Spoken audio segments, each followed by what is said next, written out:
You didn't even tell me if you wanted to hear it, but I'm going to tell you anyway. So basically, what happened was, um, in The Wizard of Oz, Dorothy is just a normal girl who lives in Kansas, and there's a tornado that blows her house into the universe of Oz. Okay, and then her house, when it lands on the ground, it kills the Wicked Witch of the East, who is called Nessarose. And Nessarose, the Wicked Witch of the East, is the sister of Elphaba. Elphaba is the green witch that you see in Wicked. So Wicked is a story about what happened before the Wizard of Oz. So it's about, first, what happened was there was this man, and he's the governor of Munchkinland, and Munchkinland is full of little people. That's what it is. There's 4 lands in the Wizard of Oz. One is Munchkinland. The one up here is for like rich people. The one here is like the one here and here is for like poor people. The one here and here. Okay? And Munchkinland is right here, and it's full of little people. And the governor of Munchkinland had a daughter, and she was green because his wife was making out with some random man, and he conceived a baby inside of inside of his wife, right? The guy, the governor's wife, she took a green drink from the random man she was like hooking up with, and when he conceived inside of her, the baby turned green, and that baby is Elphaba. So what happened was, when she was born, her father was just like, ew, you're disgusting, and I don't want my next child to look like you, so I'm gonna give my wife a lot of milk flower seeds. But he gave her so many to not turn the baby green that when the baby was born, Nessarose, because she's Elphaba's sister, remember? She was born with no arms. Well, in the book she was born with no arms, but in the musical, she was born premature, and her legs like didn't work when she was born because she was so premature. So she's in a wheelchair, okay? Keep that in mind. She's in a wheelchair, okay? So they grow up. Elphaba and Nessarose grow up, and it's time for Nessarose to go to college. So she is enrolled at Shiz University. And on the first day of Shiz, Elphaba brings her sister to the school because, she can't walk. So Elphaba is bringing her sister to Shiz, but Elphaba didn't enroll in Shiz because her dad doesn't care about her. So she takes her sister to Shiz University. And everybody's like, oh my God, you're green, the freak. And there's a lady who tries to take Nessarose away from Elphaba because she thinks that Elphaba's like weird and that's not her sister.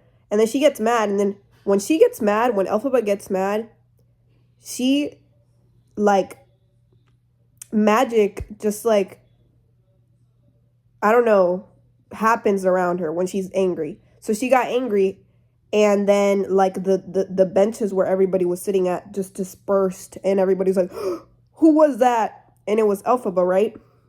And then the principal of the school, her name is Miss Morrible, which is one letter away from horrible. Her name is horrible but with a M. She's terrible. But anyway, Madame Morrible saw Elphaba's power, and she was like, you know what? You should join the school too. And then comes Glinda. Glinda is a white, blonde, freaking rich girl who always wanted to be a sorcerer. And she always wanted to be in Miss Madame Morrible's class. But Madame Morrible is, she is, offering Elphaba the chance of being in her class, not Glinda. So Glinda looked at that and she was like, what the freak? I should be in the class. And Elphaba was like, I don't know what's going on. And then Madame Morrible was like, you're never going to be a part of my class. Only magical people can be in my class. So anyway, that happens. And while Glinda is trying to talk Madame Morrible into letting her take the class with Elphaba, Madame Morrible is just like, I'm just gonna room you guys together. So that's how they become roommates. So on the next day, Elphaba moves in with Glinda, and Glinda's just like, I don't have any space for you, actually. I have too much stuff, but you can take the corner right there. So Elphaba was just like, okay. And from that moment on, they never liked each other. But then one day, it's the day of this one dance. I don't know what dance it is, but it's the day of a dance, and Glinda is getting ready, and she's talking to her friends, and her friends pull out this ugly ass hat. And Glinda looks at that hat and she's like, yeah, I would never give that away to someone. I don't hate anyone that much. Then Elphaba comes in the room and Glinda's like, are you going to the dance? Because you could wear this. And it's an ugly hat. That's the witch hat that you see Elphaba in the cover with. So Elphaba's, she takes that as a compliment. And Elphaba's like, oh my God, thank you. Of course, yeah. So she takes the hat and Glinda and her friends go to the dance. At the dance, she's dancing, whatever, with this guy called Fiero, who is like a prince in the Oz universe. And they're dancing together. And then, out of nowhere, Madame Morrible comes into the dance. And she looks at Glinda and she's like, what are you doing? And Glinda's like, oh my God, I'm sorry, Madame Morrible. How could you see me like this? And Madame Morrible was like, whatever, I have something to tell you. Glinda was like, what is it? And then Madame Morrible was like, Elphaba came to talk to me, and she said she would quit my class unless I enrolled you in it as well. So here's this wand. And Glinda was like, what the freak? She would do something good for me, because Glinda's whole, her dream is to be a sorcerer and to be in the class of Madame Morrible. But it's only thanks to Glinda that she is even enrolled in that class, because Madame Morrible told her, I don't think you got what it takes. And Elphaba thinks I'm wrong, but I don't think I'm wrong. So prove me wrong, but I don't think you will. That's literally what she told her, right? So Glinda's just like, mind you, she gave Elphaba an ugly ass hat to come to the dance with. So when she comes to the dance, people are going to laugh at her. And that's exactly what happened. Because after that happened with Madame Morrible, Elphaba came to the dance, and people were just laughing at her. They were like, she's green and so ugly. Like, look at her freaking fit. She looks ugly as fuck. And they were all laughing at her. And the girl starts crying. And then Glinda is like, oh my God, I feel so bad because I gave her an ugly hat and I made her, like, be ridiculed by everybody while she literally gave me my dream. So Elphaba starts doing this dance because she's pretending like she doesn't care about what everybody's saying about her. And Glinda actually joins her in the dance, and then everybody starts doing the dance. Like, they weren't just making fun of her. But whatever. From that point on, they become friends.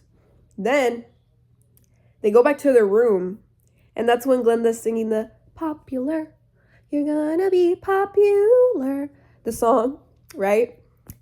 And, she wants to make Elphaba popular because, mind you, Glinda is the villain of this whole movie. And I'll tell you why. I will tell you part 1 and part 2, okay?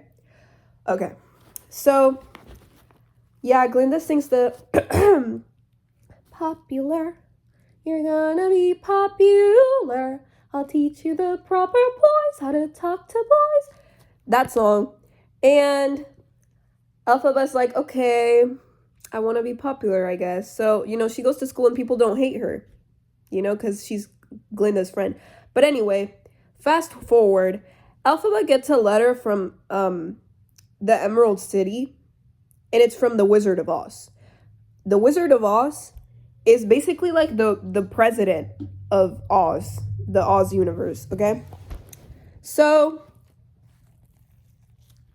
she gets a letter requesting her to come to the Emerald City so she can come see the Wizard of Oz from the Wizard of Oz himself. And she's like, oh my god, wow. So she's preparing to go to the train, to take the train to go to the Emerald City. And once she is at the station, all Glinda's friends and Glinda and Fiero are at the station with her.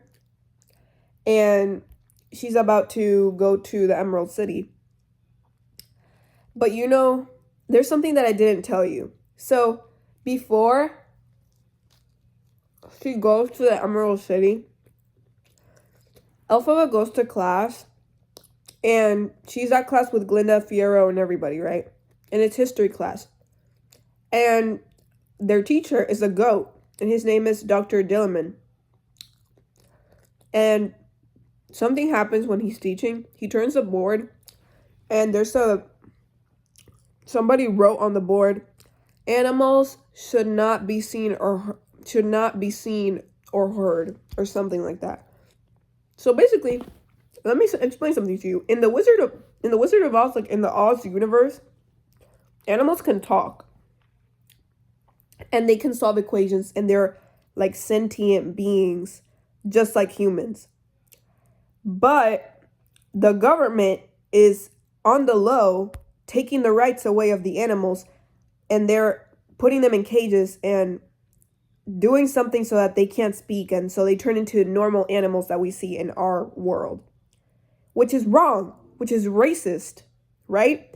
And Elphaba is the only one in the whole class who was like, guys, this is wrong, and nobody's gonna say anything? And then some random people with Madame Morrible take the goat from his horns and drag him out of the class, and nobody says anything. Only Elphaba. Elphaba's like, guys, we need to do something. So then the men with Madame Morrible bring in another teacher to replace Dr. Dilliman, and he brings a cub, a little lion, and he's like, okay, guys, so this is how we're gonna treat animals now. So and he was trying to teach them like how animals are not sentient beings. And Elphaba was like, what the fuck? This is wrong. So she casts a spell out of like anger to make everybody fall asleep, except Fiero. Fiero's the only one that didn't fall asleep. So everybody and the new professor fell asleep. And Fiero and Elphaba took the cub, and they ran away to the forest together with the cub to free him, right? And in that scene, I think that's when Fiero falls in love with her. Because there's a whole love triangle between Glinda, Elphaba, and Fiero. Because let me remind you, Fiero is Glinda's man. But in this scene, I think that's when he fell in love with her, because Elphaba has a good heart, okay? So, you know, they free the cub, and then everybody in the class wakes up. So now that you know what happened, let me jump back to when Elphaba was in the station, right? So she was in the station with Fiero, Glinda, and everybody else from the class waiting for the train. And while they're waiting for the train, Fiero tells Elphaba, hey, I keep thinking about that day with the cub. And Elphaba was like, yeah, I'm thinking about it too. I want to bring it to the attention of the Wizard of Oz. And Glinda felt like she was third wheeling in the conversation, because when that happened, when they dragged the goat out from his horns, she didn't really care that much, because she's a bad person. But she's funny, she's charismatic, she's pretty, she's rich, so everybody loves her. And they don't really care about the way she acts, because in the Wizard of Oz, she is actually like a very selfish person, you know? Because of many things. I'll explain that later. She's a very selfish person. So when they're talking about what they bonded over, about the cub, and when they ran away together to like free the cub, she was like, oh yeah, that was very bad. Yeah, I can't stop thinking about it too. To the point where she turned to everybody who was like the other people in the class, she turned to them and she was like, guys, I decided to change my name. My name is now going to be Glinda. Because the goat used to say her name Glinda, Glinda, but her real name is Galinda. So she says, my name is Galinda, not Glinda. Galinda, not Glinda, to the goat. And he was like, okay, Miss Glinda. So he always said her name wrong. So she said, yeah, I'm changing my name to Glinda because that's how he pronounced it. And everybody was just like, wow, thank you, Glinda. You are so awesome. Everybody loves Glinda for some reason. Whatever. So that happened, and then the train came, and Elphaba got on the train, and they were like, okay, bye-bye. But then Elphaba was like, you know what? Come here. Come, Glinda. Come with me to go see the wizard. And she was like, okay, I'm coming. And then they go see the Wizard of Oz. Now, I'm going to keep this very short. They go to the wizard. They meet him, and he shows Glinda and Elphaba the book of magic that like basically is the power of all of Oz or whatever, and it's called a Glimmery. I think it's called a Glimmery. And it is said that the Wizard of Oz is the only one who can read it. But then Elphaba, like, in the vicinity of being by the book just opens by itself, and she starts reading it. And they're just like, oh my god, she has freaking powers. What the freak? And then she casts a spell to turn monkeys in the Emerald City, in the castle of the Wizard of Oz. There were monkeys who were like guards. And when she was reading off the book, she turned those monkeys into like flying monkeys. And basically, that was because the Wizard of Oz and Madame Morrible tricked her into reading that. I don't know. Anyway, she was like, oh my god, like, this spell that's turning the monkeys into like flying monkeys is hurting the monkeys. What the hell? And you know, she hates animal cruelty because of what happened with the goat, right? So then they're like, Madame Morrible appears and she's like, oh yeah, well, we need them. They'll make great spies. And she was like, what do you mean? And they were like, Elphaba, we want you to be like our helper in what we want to do. And she was like, what do y'all want to do? And she started thinking, wait, these are the people who want to hurt the animals. So she's like, oh, fuck no. So she runs away with the Glimmery. And that's how Wicked ends. She basically runs away. And Glinda is like, no, like, I hope you're happy. Like, how could you? Now in part 2, what happens is Madame Morrible and the Wizard of Oz agree to tell everyone this lie that Elphaba is an evil witch who stole the Grimmery so that she could take over the world and be evil and stuff. And everybody believed it because the whole point of Wicked is the relationship of good versus evil. Because while Glinda is a very pretty, you know, like funny girl, she's very selfish and people don't see her for the way she acts. They only see her for the way she looks. While ever since Elphaba was born, people thought that she was wicked just because of the way she looked, when she's actually a good guy because she's the only one who cares about the animals. And Glinda does not. Glinda only does things for her own benefit. She only showed that she cared about the animals for her own benefit. So for her own benefit, so she could become a great sorcerer, she joined forces with she allied herself with the wizard and Madame Morrible on the hunt for Elphaba. But the only reason why she wants to hunt Elphaba, although she's her friend, is because Fiyero, her man, ran away with Elphaba. So in the second act of Wicked, that's when Dorothy's house drops on the land and then kills Nessa Rose when she becomes the evil Wicked Witch of the West. This is like 7 years later, by the way, like after Shiz University, right?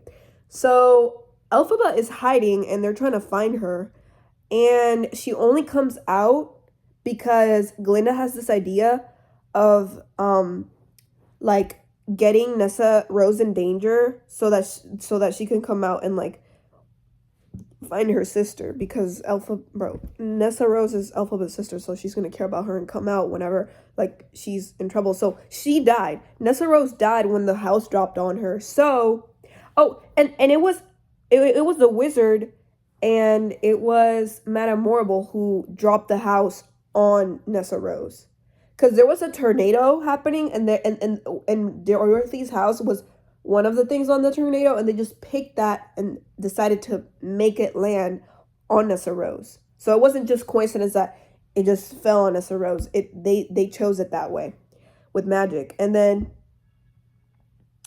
Elphaba comes out and she's like, "Oh my god, my sister died. How dare you?" And I don't really know what happens at the end, but like I forgot. But that's basically what happened. And Glinda, to end it off, she's the bad guy. Elphaba's the good guy. Glinda is selfish. Elphaba is not. But because of the way they look, one is seen as a good person when they're not, while the other is seen as a wicked person when they are not. And yeah. That's basically it.